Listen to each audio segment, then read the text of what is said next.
Comment mieux communiquer, être entendu et surtout compris dans une relation amoureuse? Bonjour à tous et à tous, j'espère que vous allez bien. Je suis Nelly Kombu, coach en relation amoureuse.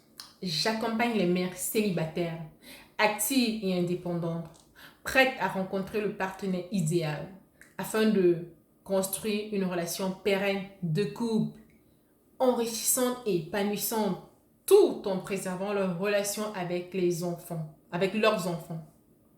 J'ai remarqué que cette catégorie de femmes rencontre au quotidien diverses problématiques pour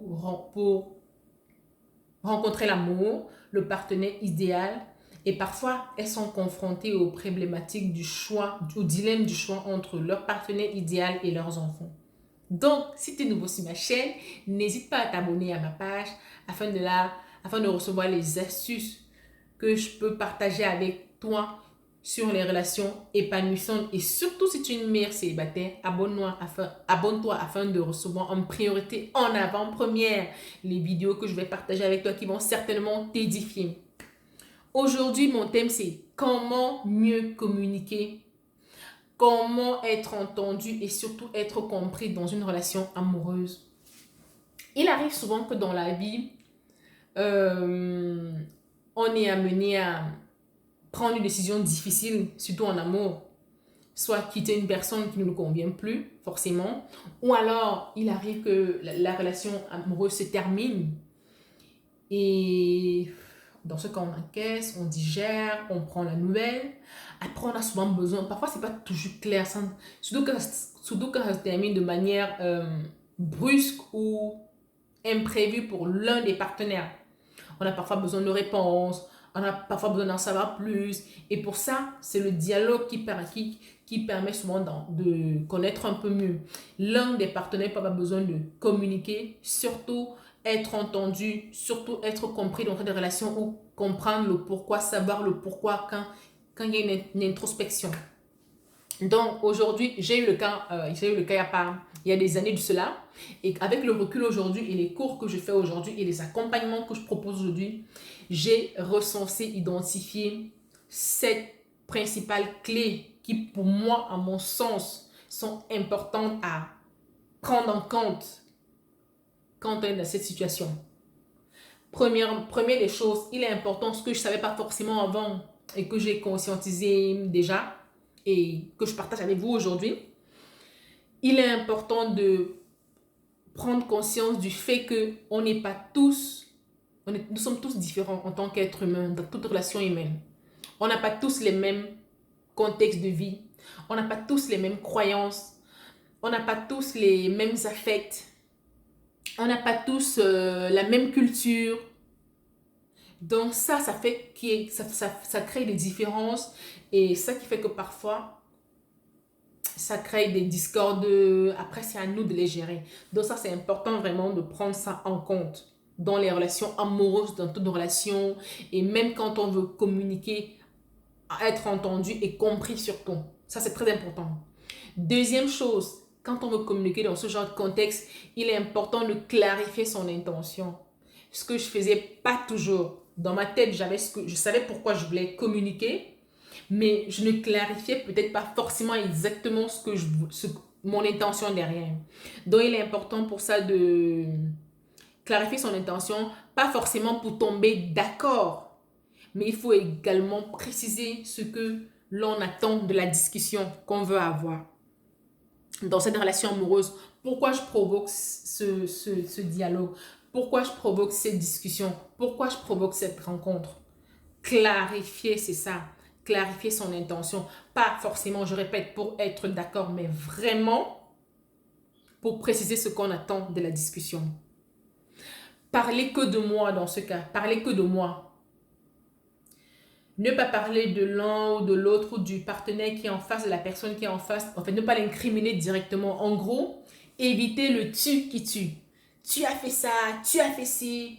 Mais plutôt peut-être dire plutôt quand tel agissement, tel comportement venant de toi a fait que je me ressente comme ça, a fait que je réalise que Vraiment éviter le tu qui tue, éviter d'incriminer directement la personne, mais faire le lien entre l'action, entre l'acte de la personne, du partenaire, de la personne à qui vous vous adressez et les conséquences que ça a eu sur votre ressentiment.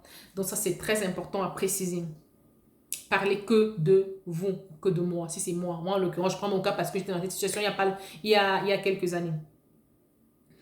Privilégier le face-à-face. Ça, moi, je suis une adepte du face-à-face dans les situations de communication difficiles. C'est instinctif. Pour moi, c'est mieux parce que vous savez, quand on fait un message ou un mail, ça laisse le doute planer, ça laisse place à beaucoup d'interprétations. Donc, et pourtant, quand on a la personne en face-à-face, quelque chose, on a déjà sa réaction, on a déjà l'autre langage corporel à nous qui fait que le message, il est reçu complètement.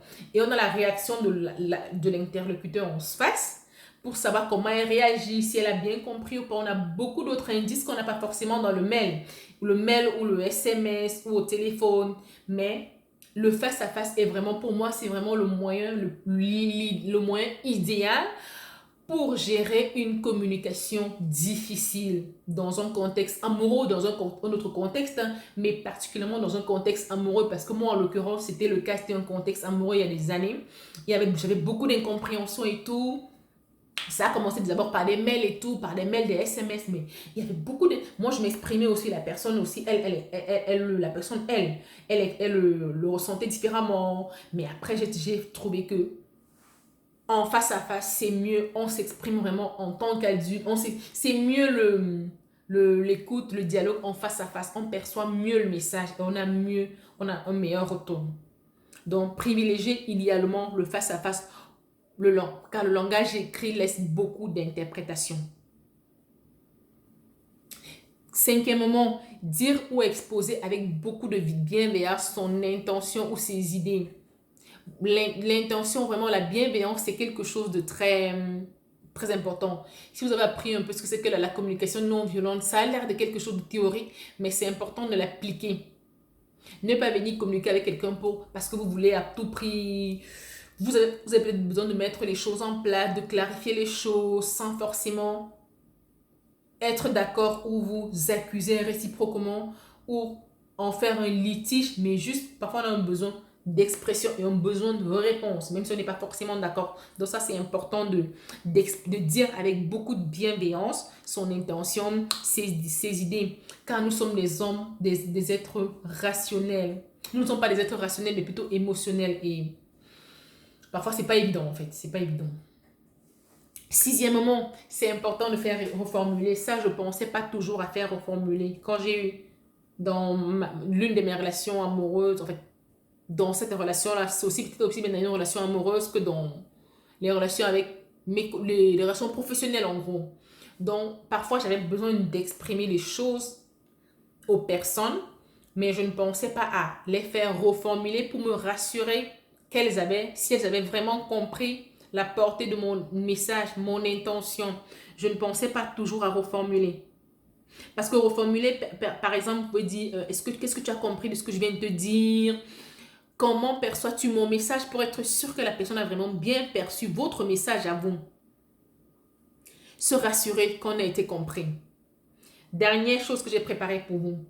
Il est important aussi en septième clé, lâcher prise. Avant, en l'occurrence, dans ce cas, avant, dans mes précédentes relations, dans relations amoureuses ou relations professionnelles, quand il y avait des litiges ou bien des situations difficiles de communication, je voulais à tout prix, j'exigeais d'être comprise en fait. Je ne laissais pas la liberté à mon interlocuteur de filtrer mon message. Donc, il est important quand on communique, quand on veut communiquer, quand on veut se faire comprendre et être entendu surtout, de s'exprimer bien sûr, mais de laisser la largesse à l'interlocuteur de filtrer le message. J'ai d'ailleurs eu un cas comme ça, mais là c'était plus un cas dans mon entourage où, pardon, je ne comprenais pas pourquoi la personne ne comprenait pas. On était d'accord sur des points, mais pas totalement. Mais après, avec le recul, il fallait que je lui laisse la liberté de filtrer ce que je lui dis. Donc ça c'est très important, mes chers amis, mes chers amis. Donc, comment mieux communiquer être entendu et surtout compris dans une relation amoureuse. Première des choses, prendre conscience que nous n'avons pas tous le même contexte de vie. Nous n'avons pas tous les mêmes affects. Nous sommes tous différents. Deuxième chose, clarifier son intention. Troisièmement, parler que de moi. Éviter le tu qui tue. Très important. Appliquez ça, vous verrez.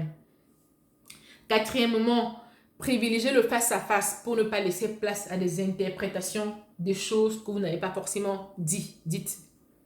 Cinquièmement, dire ou exposer avec beaucoup de bienveillance. La bienveillance, c'est quelque chose de très important quand on veut communiquer afin d'éviter les désagréments. Sixièmement, un élément que j'oubliais vraiment, faire reformuler, se rassurer que l'interlocuteur a compris ce que je veux dire, ce que vous voulez lui dire, qu'il a bien compris, il ou elle a bien compris, que l'interlocuteur a bien saisi votre message. Et enfin, il faut lâcher prise.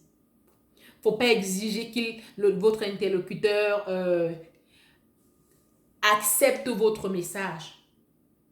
Il ne faut pas avoir l'obsession d'être compris. Non, votre message est passé, mais rassurez-vous, laissez la liberté à l'interlocuteur de filtrer son message.